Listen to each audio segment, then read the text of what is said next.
In this video, I'll be building the best possible team for under 1 million MT in NBA 2K22, my team, at the starting point guard position. Now, this is where it gets a little bit confusing, but for next gen, it is going to be this unsigned Luka Doncic. If you guys are on current gen, I'll talk about that later in the video, but Luka Doncic, he's going to be 350,000 MT, which is actually decently low because this card used to go for like 600 to 500,000 MT. He's a point guard, shooting guard, 6'7", with a 6'8" wingspan. He's got a 95 3 ball, 94 mid-range, 95 speed, 95 acceleration. Still going to be a pretty good defensive card, but obviously Luka, we all know why he's super good on next gen. It is going to be because of his jump shot. Luka Doncic on very quick release timing is going to be pretty much uncontestable on next gen. He does have some decent sigs, not the best, but like I said, Luka Doncic, he's training wheels, he's super easy to use. All you guys got to do is basically shoot with the card, and it's pretty much guaranteed a bucket. At the starting shooting guard position, it is going to be Dr. J.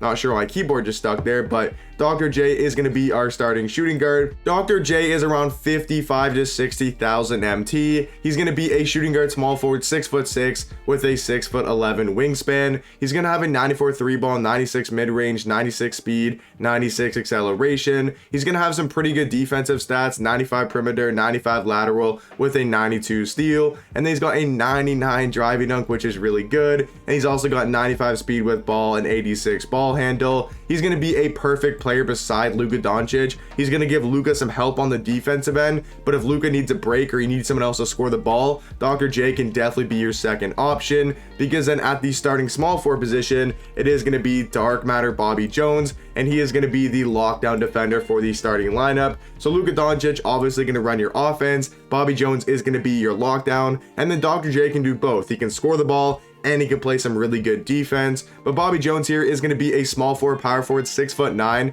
with a 6'9" wingspan. But just look at these defensive stats: 98 steal, 98 block, 97 perimeter, with a 97 interior defense. Has literally every Hall of Fame defensive badge in the game. He's got 90 ball handle, 95 speed with ball, 95 driving dunk, 95 speed, 97 mid-range, 87 3 ball. Like, this card is super slept on. I feel like not that many people are talking about him, but even look at his sigs. He's got the Kobe Bryant size up. He's got the Kemba Walker size of escape. He's got the quick dribble style. He's got a pretty good jump shot on very quick release timing. He's also got the normal leaner. Like, this card for only around 70 to 60,000 MT is going to be an amazing small forward. For our starting power forward, we are going to pick up this unsigned Wilt Chamberlain. The signed and the unsigned are basically the exact same cards. Wilt Chamberlain, his price keeps going up and down. You could probably get him for a buy now, but I think he's around like 100 to 110,000 MT. He's going to be a center power forward, 7'1",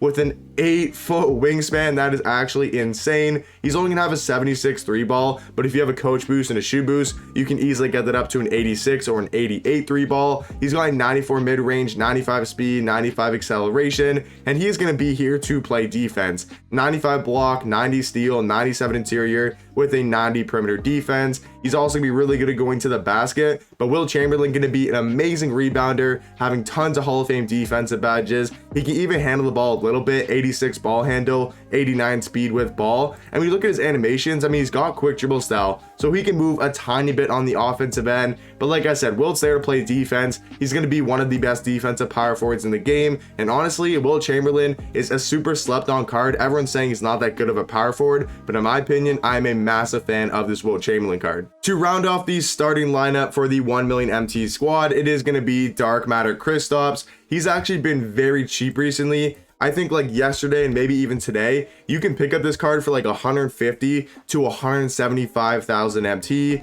He's going to be a center who's 7'3" tall with a 7'6" wingspan. He's going to have a 95 3 ball, 94 mid-range, 88 speed, 88 acceleration. He's not going to be the best defensive center. That's why I paired him up with Wilt Chamberlain, because, you know, Kristaps isn't the best defensive card, but that's why we have Wilt at the 4, because then he's going to take off the load of, you know, Kristaps playing defense. And obviously Kristaps is one of the best offensive centers in the game. 7'8", 7'3" tall, got a great jump shot, 95 3 ball, tons of good Hall of Fame shooting badges. And like I said, his price range is around 150 to 175,000 MT. Now for the backup point guard, this is where it gets kind of confusing for current gen, because if you're on current gen, you probably don't want to use Luka Doncic. You want to save that MT and put it into some other positions. So what you guys can do is sell Luka Doncic, or don't buy Luka Doncic. Probably have Zach LaVine as your starting point guard, and then you just got to figure out who you want to run as your backup. You could go with a guy like Ben Simmons. You could go with a guy like LaMelo Ball. I can't spell his name, but LaMelo Ball is an option.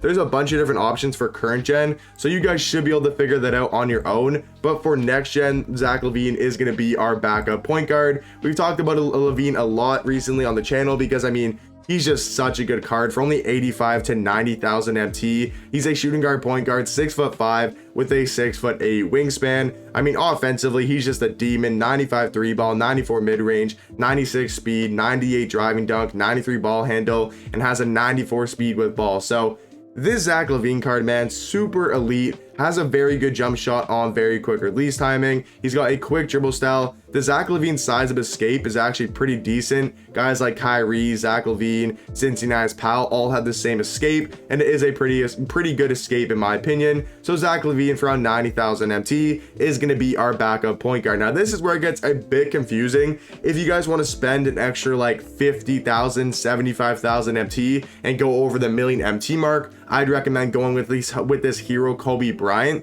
If you guys do not want to do that, what I'd recommend doing is just getting a cheaper guy like Cazzie Russell. So if you get Cazzie Russell, this squad will cost you around like 980,000, 970,000 MT if you pick up Cazzie Russell. If you go with Kobe Bryant, it's going to be more like 1,050,000 MT. So I'm just going to put Kobe Bryant in the lineup, but I will say that does make the team go a little bit over a million MT. But honestly, especially if you're on current gen, you have so much more extra MT to work with. And Kobe Bryant's going to be a great shooting guard, 6'6" with a 6'11" wingspan. I'm not too high on this Kobe Bryant card. I think he's a very good shooting guard. He's only going to cost you like 120 to 130,000 MT. At least when the time I'm recording this video, that's how much he's going for. I mean, jump shot on very quick release timing, not the best dribble sigs, but does have his own escape. I just think if they gave him like the normal leaner, maybe a little bit better dribble sigs and quick dribble style, I think he'd be probably a better shooting guard than he is. But Kobe Bryant, still a super elite shooting guard. And then for the backup small forward, we're going to get Danny Ferry. He's going to save us some MT because he's only like 25,000 MT. But honestly, Danny Ferry is really good. I was going to go with Draymond Green. He's another option. Draymond, AK, Kevin Durant, bunch of different options for the small forward position. But Danny Ferry is the cheapest by far, and he's low-key probably the best out of all those guys. He's going to be a power forward, small forward, 6'10" with a 7'5" wingspan. And you guys can just see by the stats. His stats are amazing. Really good Hall of Fame badges as well. Dribble sigs really aren't the best, but at least he has quick dribble style, and he's got a really good jump shot, base 98 on very quick release timing. So 25,000 MT for Danny Ferry, and he is going to be our backup small forward. For our backup power forward, we're going to get this Dark Matter Nate Thurman card. You guys have heard me talk about this card for a while. I don't think he's as good as Wilt Chamberlain. Some people do think he is better than Wilt, but I think he's right behind Wilt Chamberlain, and he's only going to cost you like 55 to 60,000 MT. He's a center power forward, 6'11" with a 7'2" wingspan. He's going to give you some really good defense, 97 block, 92 steal, 98 interior defense, has a 92 3 ball, 92 speed, 95 driving dunk, great rebounder, can even handle the ball a little bit, 86 ball handle, 89 speed with ball, and he's going to have every defensive Hall of Fame badge in the entire game. And then animations wise, he has a quick dribble style. Jump shot, it's a decent jump shot. I've heard a lot of people love his jump shot and some people don't like his jump shot. So it really comes down to preference for Nate Thurman. But for only around 55 to 60,000 MT, he is definitely going to be our backup 4. And then to round off the 1 million MT squad, we're just going to pick up this signed version of Galaxy with David Robinson. Is he the best center in the game? No. But for only around 40,000 MT, he's going to be a super great budget option. 7'1" tall, 7'5" wingspan. This card came out a while ago. You guys should know by now, what D-Rob can do on the court, but he's just a very good center, going to give you really good defense. And I still do think he has one of the best big man jump shots in the game. So guys, this is going to be the squad for under 1 million MT. In my opinion, this is the best team you guys can build. Let me know what you guys would change about the team in the comment section down below. Hopefully the video did help you guys out, and hopefully you guys did enjoy, and I'll catch you guys in the next one. Peace.